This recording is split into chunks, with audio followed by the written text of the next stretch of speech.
Hello and welcome back to So Production Saturdays. Today's video is Titanic and the Great Pacific Oil Tanker Incident. Enjoy! In the Caribbean Sea, the Titanic was on her first day of Navy duty for the East India Trading Company to keep an eye out for any pilots or pilot leads. But while the Titanic was on pilot watch in the Caribbean, Captain Smith saw a ship in the distance, and so he got out his binoculars so he could see if the other ship was a pilot ship or not. As he was looking at the nearby ship with binoculars, he noticed that the ship up ahead was indeed a pilot ship called Queen Annesley Vance that was captained by Captain Blackbeard.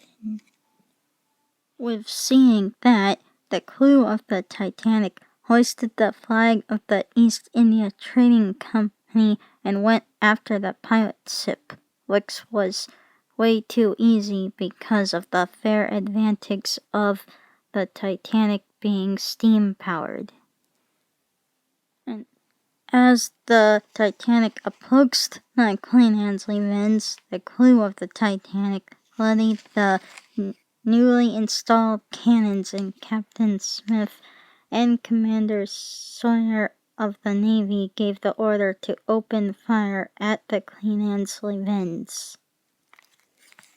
So as the Titanic approached the Queen Annesley Vance, the crew of the Titanic loaded the newly installed cannons, and Captain Smith and Commander Sawyer of the Navy gave the order to open fire at the Queen Annesley Vance, and so the crew of the Titanic fired at the pilot ship.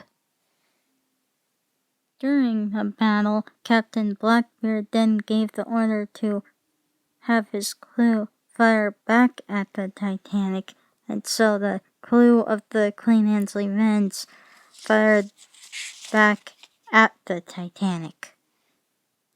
So later during the battle, the crew of the Titanic all boarded the Queen Annesley Vance and fought against the pilots. During the battle, Second Officer Arthur Kai and First Officer Murdoch both challenged Captain Blackbeard to a sword duel. So during the sword duel, Captain Blackbeard managed to defeat both Arthur Kai and Murdoch in combat and made them surrender. So after the crew of the Titanic left the Queen Annesley Vance and returned back to the Titanic, the Queen Annesley Vance got away from the crew of the Titanic and sailed away. After that happened, Second Officer Arthur Kai said, "I can't believe the pilot ship got away. We were so close to having the pilots surrender to us. Should we go after them, Captain?" "No, we will look for another pilot ship to attack." So the crew of the Titanic steered the ship south towards Cape Horn and then all the way towards the Gulf of Ellisea, Alaska, so they could look for more pilot ships and more pilots. And meanwhile, at the port of Shanghai, Chinatown, New York, the crude oil tanker transport ship SO Exxon Valdez was just leaving port after being loaded with her cargo of black tar oil and headed out to the Atlantic bound for southwest Ellisea, Alaska in the north.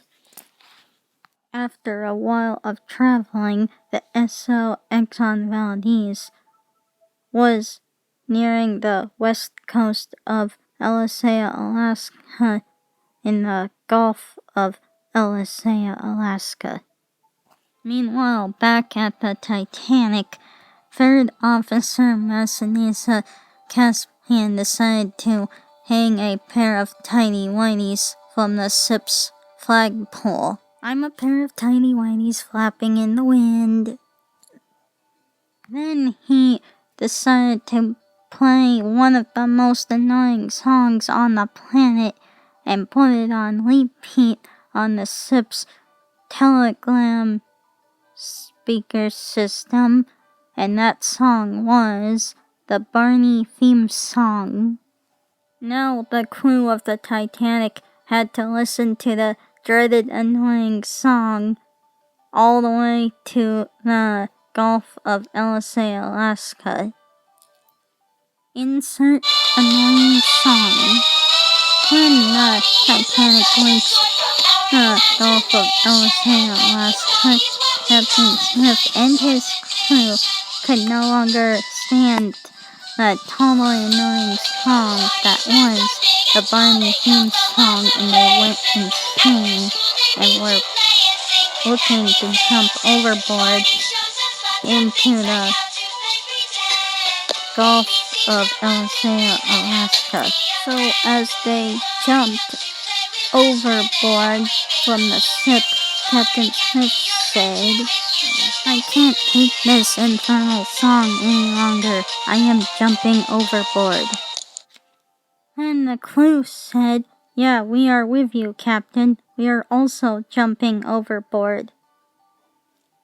So the captain and crew of the Titanic all jumped overboard into the Gulf of Elysia, Alaska, which left the Titanic just drifting in the ocean. So while the Titanic was drifting, the ship drifted right into the path of the SO Exxon Valdez. Then back on the SO Exxon Valdez, the captain of the ship, whose name was John Edward Morrell Jordan, saw the Titanic directly in their path.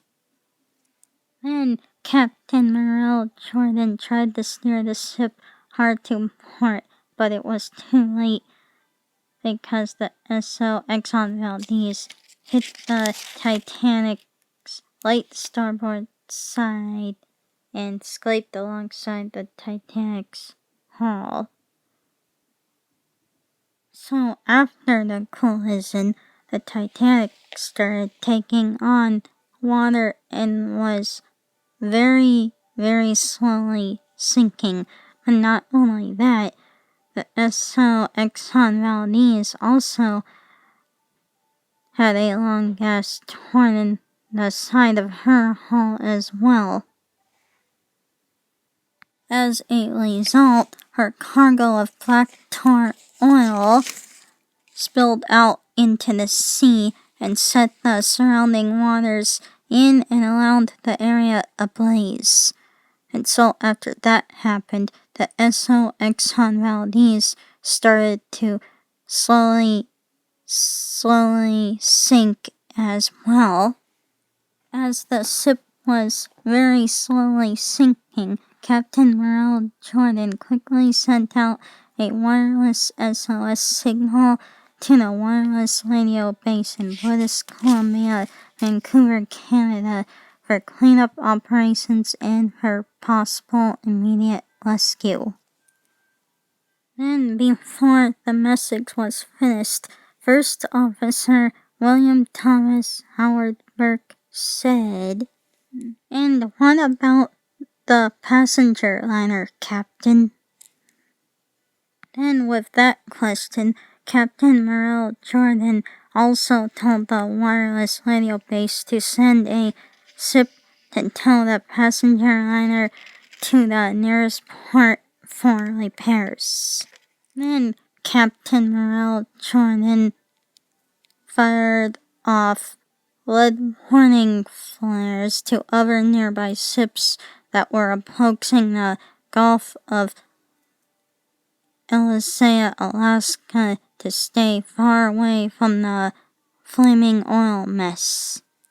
And if any captain and crew disobeyed seeing the warning flares and proceeded any further, they would be in some very serious trouble by the official Council of Sea Travel and Shipping Trade, but also by the East India Trading Company as well.